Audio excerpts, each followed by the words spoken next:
Salam Bapak Ibu, selamat pagi. Perkenalkan, nama saya Febrianus Gule.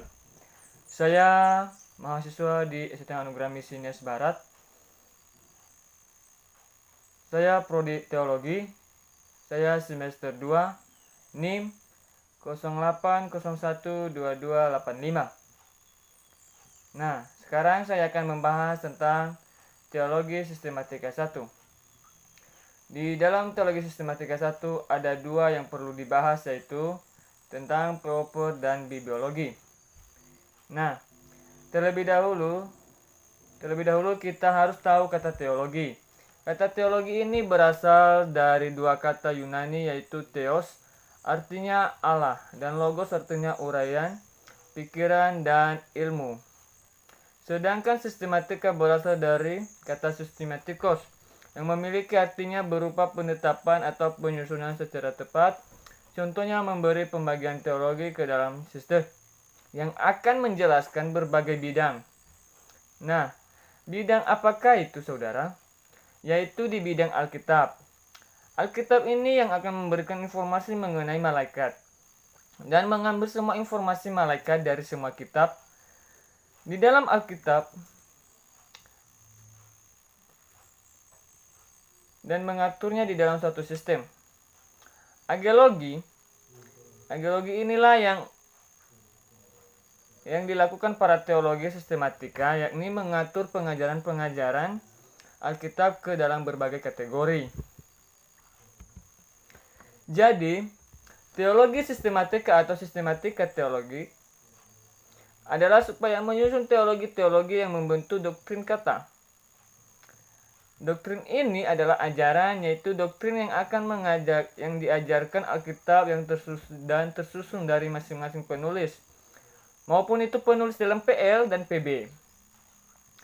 Teologi sistematika adalah pengetahuan mengenai klasifikasi, penggolongan atau urutan pengajaran Alkitab ke dalam sistem secara logis. Dengan kata lain, teologi sistematika adalah percakapan tentang Allah dan dengan ciptaannya secara sistematis yang akan berurutan secara logis. Misalnya doktrin.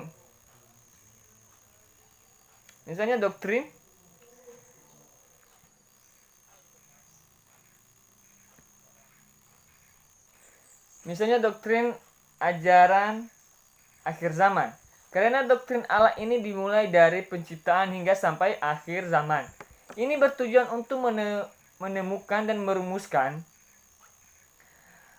memegang dan mempertahankan dasar pengajaran iman Kristen dan tindakan yang sesuai dengan Alkitab. Kalau tidak didasari dari iman Kristen, maka ajaran itu tidak akan bisa sesuai dengan yang kita kehendaki dan yang Alkitab kehendaki. Ajaran itu tidak akan bisa terjadi kalau begitu, saudara.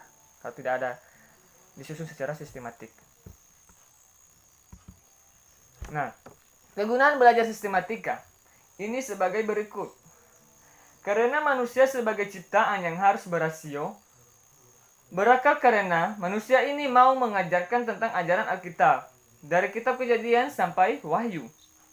Nah, Alkitab adalah sumber doktrin. Benar, Alkitab ini merupakan doktrin atau ajaran kekristenan. Karena orang Kristen bertugas untuk mengajarkan tentang doktrin ini dengan benar. Nah, karena Alkitab adalah pedoman orang Kristen, karena mengerti teologi bukan hanya sekedar pengetahuan teoritis, tetapi sebagai gaya hidup yang berintegritas. Kita dapat melihat di dalam 2 Timotius pasal 2 ayat 24 dan sampai 25. Dan begitu juga dengan 2 Timotius pasal 3 ayat 15 sampai 16. Nah, boleh saudara melihat dalam Alkitab. Nah, di sini ada 4 pembagian teologi, yaitu teologi biblikan atau eksegetis. Yang kedua yaitu teologi historik atau sejarah, teologi sistematika atau doktrin iman Kristen. Yang ketiga teologi praktikan pelayanan. Nah, Sekarang kita masuk dalam arti sempit. Teologi doktrinnya ini dibagi menjadi beberapa bidang studi, yaitu bibliologi Alkitab, antropologi tentang manusia, soteriologi keselamatan, kristologi Yesus Kristus, peutologi yaitu Roh Kudus, dan eklesiologi yaitu gereja, dan eskatologi yaitu akhir zaman. Nah, saudara yang tersayang, pada pagi hari ini, teologi proper, doktrin tentang Allah. Kita harus mengakui bahwa Allah itu ada. Kenapa terlebih dahulu kita harus mengetahui bahwa Allah itu ada? Karena kita harus sadar bahwa Allah itu ada. Bukan hanya sembarangan dibilang-bilang saja dalam hati. Nah, teori-teori sekuler tentang Allah yaitu deisme, ateisme,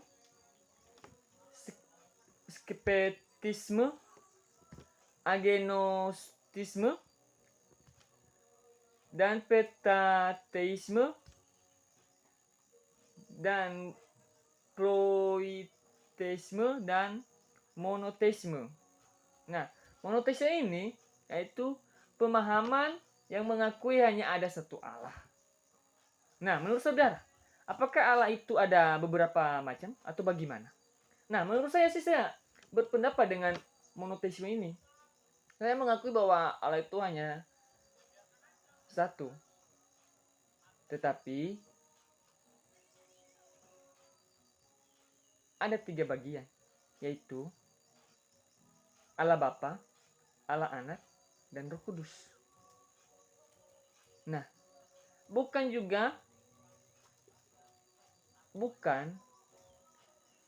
semata-mata.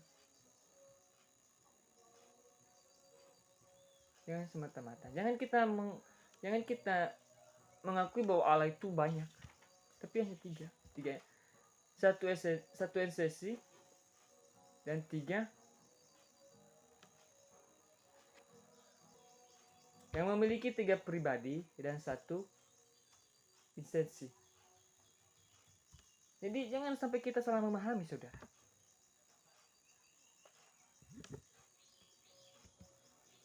Nah, keberadaan Allah. Ada beberapa keberadaan Allah. Buktinya kita dapat melihat di dalam Alkitab. Alkitab itu bisa bicara dalam hati kita. Kita bisa mengetahui di mana keberadaan Allah kalau kita sungguh-sungguh membaca Alkitab. Dan kedua, bentuk penyangkalan akan keberadaan Allah. Yang ketiga, argumentasi rasional tentang keberadaan Allah. Dan yang keempat, alasan manusia menggunakan pendekatan rasioni untuk menemukan keberadaan tentang Allah. Manusia jatuh dalam dosa. Mereka tetap mencari Allah karena manusia segambar dan serupa dengan Allah yang memiliki akal budi atau naluri yang diberikan Allah. Nah, pengenalan akan Allah, kita dapat mengenal Allah. Nah, pengenalan akan Allah kita dapat melihat atau pengertian Allah menurut Alkitab. Kita akan melihat pengertian Allah menurut Alkitab, saudara. Bukan dengan buku, tetapi hanya dengan Alkitab. Alkitab yang berisikan firman-Nya. Di situ kita akan melihat Allah. Nah, penyangkalan, kemungkinan pengenalan akan Allah, pendapat penganut agnostisme ini sangat-sangat benar. Pernyataan Allah sendiri sebagai syarat mutlak untuk mengenal akan Allah. Wahyu umum itu sejarah alam semesta dan hati nurani. Wahyu khusus yaitu Yesus Kristus dan Alkitab. Nah, wahyu umum ini adalah merupakan sejarah. Sejarah apakah itu? Sejarah waktu Dia membentuk alam semesta ini dari awal penciptaan. Sedangkan khusus yaitu wahyu khusus ini tentang Yesus Kristus dan Alkitab. Yang ada di dalam Alkitab.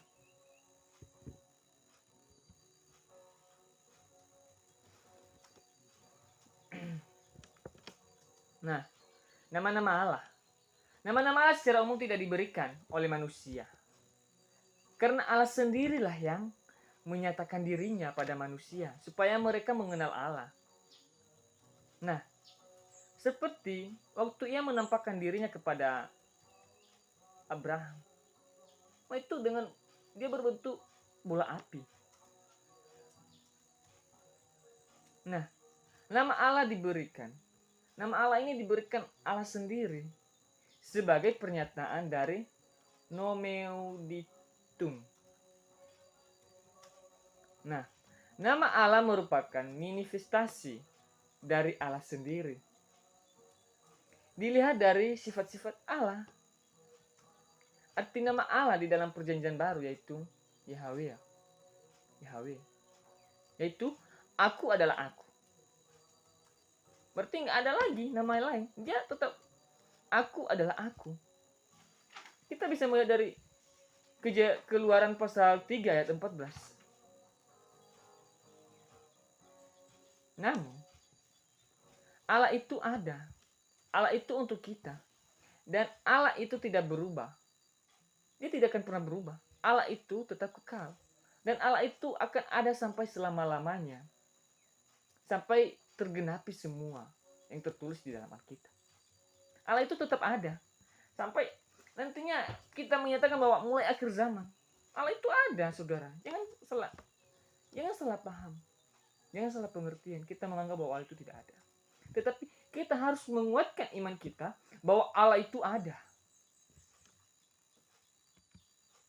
Nah, sekarang kita akan sedikit membahas tentang Tritunggal. Nah, pengertian satu doktrin yang paling penting dalam iman Kristen itu memiliki definisi Allah itu. Definisi Allah yaitu Esa.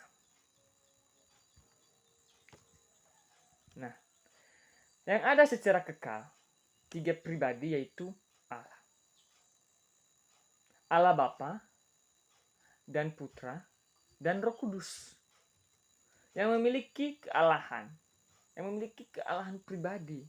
Yang sangat-sangat sempurna. Dan yang memiliki kealahannya yang sangat luar biasa. Nah, kita harus meyakini bahwa ketetapan Allah memang ada. Allah itu tidak akan pernah berubah. Tidak akan pernah berubah. Saya katakan Allah itu tidak akan berubah. Tetap satu.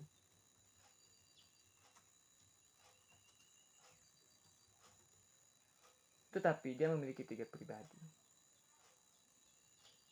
3 esensi. Nah, pemeliharaan Allah atau providensial Allah. Allah memelihara ciptaannya.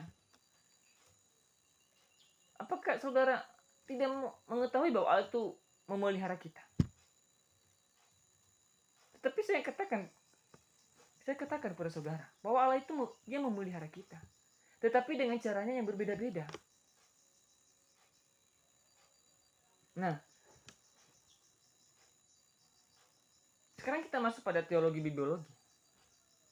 Bibliologi ini berasal dua dari kata Yunani, yaitu biblion atau biblian, yang artinya jamak.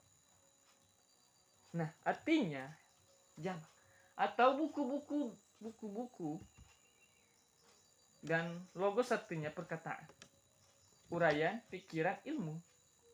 Nah, buku-buku atau tulisan-tulisan yang dimaksud adalah Alkitab firman Allah. Nah, kenapa Alkitab firman Allah? Karena kanonisasi Alkitab. Nah, kalau tidak ada kanonisasi Alkitab, maka tidak akan bisa terjadilah sesuatu Alkitab itu. Nah, walaupun ada toko-toko agama peranggapan dulu bahwa tidak perlu ada kanonisasi Alkitab. Nah, maka itu kita tidak gampang memahami tentang isi Alkitab kalau tidak akan dikanonisasikan atau diurutkan. Maka kita pusing, kita sebagai pembaca kita akan pusing kalau kita tidak mengetahui. Kalau tidak tersusun secara kanonisasi. Dan kita sebagai orang percaya, kita harus benar-benar mendalami tentang firman Allah ini. Nah, untuk itu saudara yang terkasih, dalam nama Tuhan Yesus Kristus,